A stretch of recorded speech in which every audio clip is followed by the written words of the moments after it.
ये खबर पारुल यूनिवर्सिटी द्वारा प्रस्तुत की गई है। क्या फीफा वर्ल्ड कप जीतने की दौड़ अब राजनीतिक विवाद में बदल गई है? क्या अर्जेंटीना के खिलाड़ियों का एक बैनर उन्हें भारी पड़ सकता है? और आखिर फॉकलैंड द्वीप को लेकर ऐसा क्या विवाद है जो 40 साल बाद दुनिया को दो हिस्सों में बांटे हुए है? फुटबॉल के मैदान पर खिलाड़ियों से उम्मीद होती है कि वो सिर्फ अपने खेल से सुर्खियां बटोरे, लेकिन फीफा वर्ल्ड कप 2026 के सेमीफाइनल के बाद ऐसा कुछ हुआ जिसने खेल से ज्यादा राजनीति की चर्चा शुरू कर दी है। इंग्लैंड को 2-1 से हराकर फाइनल में पहुंची अर्जेंटीना की टीम अब अपनी जीत के साथ साथ एक विवाद की वजह से भी खबरों में है। वजह है फॉकलैंड यानी कि मालविनस द्वीप को लेकर दिखाया गया एक बैनर। चलिए जानते हैं पूरा मामला क्या है। अटलांटा में खेले गए फीफा वर्ल्ड कप 2026 के दूसरे सेमीफाइनल में अर्जेंटीना और इंग्लैंड आमने सामने थे। मुकाबला बेहद रोमांचक था, दिलचस्प था। अर्जेंटीना ने शानदार वापसी करते हुए इंग्लैंड को 2-1 से हराया और लगातार दूसरे वर्ल्ड कप फाइनल में अपनी जगह पक्की कर ली।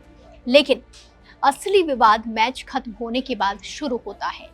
रॉयटर्स की रिपोर्ट के मुताबिक जीत का जश्न मनाते समय अर्जेंटीना के खिलाड़ियों ने एक बड़ा बैनर लहराया जिस पर लिखा था मालविनस अर्जेंटीना का है। मालविनस वही द्वीप है जिसे ब्रिटेन फॉकलैंड आइलैंड्स कहता है। ये तस्वीर सोशल मीडिया पर तेजी से वायरल हो रही है, जिसके बाद सवाल उठने लगे, क्या खिलाड़ियों ने फुटबॉल के मंच का इस्तेमाल राजनीतिक संदेश देने के लिए किया और क्या फीफा इस पर कार्रवाई करेगा, एक्शन लेगा? दरअसल फीफा के नियम साफ कहते हैं कि खेल के दौरान या उससे जुड़े आधिकारिक आयोजनों में राजनीतिक संदेश देने की अनुमति नहीं है।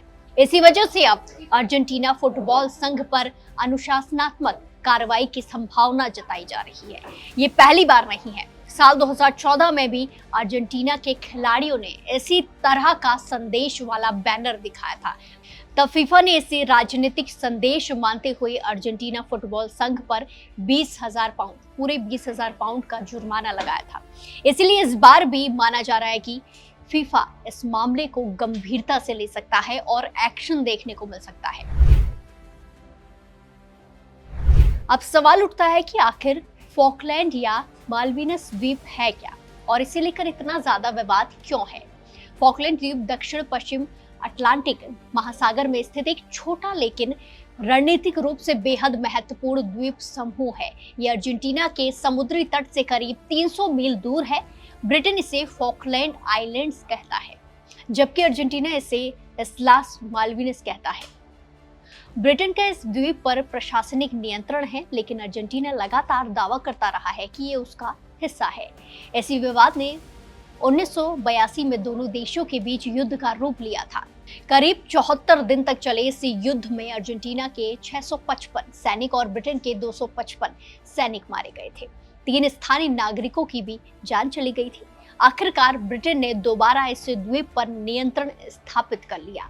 इसके बाद भी विवाद खत्म नहीं हुआ। संयुक्त राष्ट्र ने दोनों देशों से बातचीत के जरिए समाधान निकालने की अपील की, लेकिन आज तक कोई स्थायी हल नहीं निकल पाया है। साल 2013 में फॉकलैंड द्वीप पर रहने वाले लोगों ने ब्रिटेन के साथ बने रहने के पक्ष में मतदान किया था। ब्रिटेन इसी जनमत संग्रह को अपनी पक्ष का बड़ा आधार मानता है। वहीं अर्जेंटीना इस जनमत संग्रह को स्वीकार नहीं करता और ऐतिहासिक और भौगोलिक आधार पर अपना दावा दोहराता रहता है। अब बात करते हैं अर्जेंटीना की राजनीति की। अर्जेंटीना की उपराष्ट्रपति विक्टोरिया ने भी इस मुद्दे को और हवा दे दी। उन्होंने सोशल मीडिया प्लेटफॉर्म एक्स पर एक वीडियो शेयर करते हुए लिखा कि ये सिर्फ फुटबॉल मैच नहीं था। उन्होंने कहा कि मालविनस अर्जेंटीना का है और इसे कोई उनसे नहीं छीन सकता। उन्होंने ये भी कहा कि अगर स्टेडियम में संदेश दिखाने से रोका गया तो भी मालविनस उनके खून और दिल में हमेशा रहेगा। यही नहीं, सेमीफाइनल से पहले उन्होंने इंग्लैंड के खिलाफ मैच को आक्रमणकारियों को उनकी जगह दिखाने का मौका भी बताया था। उनके इस बयान पर भी काफी बहस हुई। टीना के मुख्य कोच लियोनेल का रुख बिल्कुल अलग रहा। उन्होंने मैच से पहले साफ कहा था कि फुटबॉल और राजनीति को अलग अलग रखना चाहिए। उन्होंने माना कि 82 का युद्ध दोनों देशों के इतिहास का बेहद दुखद अध्याय था और उन लोगों का सम्मान किया जाना चाहिए जिन्होंने अपनी जान गंवाई। इसी के साथ उन्होंने आगे कहा कि दुनिया के कई हिस्सों में आज भी युद्ध हो रहे हैं और खेल को उनसे अलग रखना जरूरी है। यानी एक तरफ राजनीतिक बयानबाजी थी तो दूसरी तरफ टीम के कोच खेल को राजनीति से दूर रखने की बात कर रहे थे, अपील कर रहे थे। अब सबसे बड़ा सवाल यह है कि फीफा क्या करेगा। फिलहाल फीफा की ओर से कोई अंतिम फैसला सामने नहीं आया है, लेकिन अगर संस्था ये मानती है कि खिलाड़ियों ने उसके राजनीतिक तटस्थता वाले नियमों का उल्लंघन किया है तो अर्जेंटीना फुटबॉल संघ पर जुर्माना, चेतावनी या दूसरी अनुशासनात्मक कार्रवाई हो सकती है। हालांकि ये देखना भी दिलचस्प होगा कि क्या फीफा इस मामले को 2014 की तरह देखता है या मौजूदा परिस्थितियों को ध्यान में रखते हुए कोई अलग फैसला लेता है। ये मामला सिर्फ एक बैनर का नहीं है, ये दिखाता है कि खेल और राजनीति के बीच की दूरी कितनी कम होती जाती है, खासकर तब जब किसी देश की भावनाएं और ऐतिहासिक विवाद जुड़े हों। एक तरफ अर्जेंटीना के लिए मालविनस राष्ट्रीय सम्मान और पहचान का मुद्दा है तो दूसरी तरफ ब्रिटेन इसे अपने नियंत्रण वाला क्षेत्र मानता है। वहां के अधिकांश निवासी भी ब्रिटिश प्रशासन के साथ रहना चाहते हैं। ऐसे में सवाल उठता है, क्या खिलाड़ियों को मैदान पर राजनीतिक संदेश देना चाहिए या खेल को पूरी तरह राजनीति से अलग रखना चाहिए। यही बहस अब दुनिया भर में छिड़ गई है।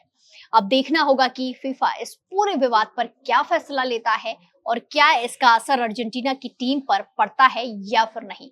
फिलहाल इस खबर में इतना ही। आप क्या सोचते हैं, क्या खिलाड़ियों को ऐसे राजनीतिक संदेश देने चाहिए या खेल को पूरी तरह राजनीति से दूर रखना चाहिए? अपनी राय कमेंट्स में जरूर दें और बाकी देश और दुनिया की तमाम बड़ी अपडेट्स के लिए जुड़े रहिए दैनिक जागरण के साथ। नमस्कार।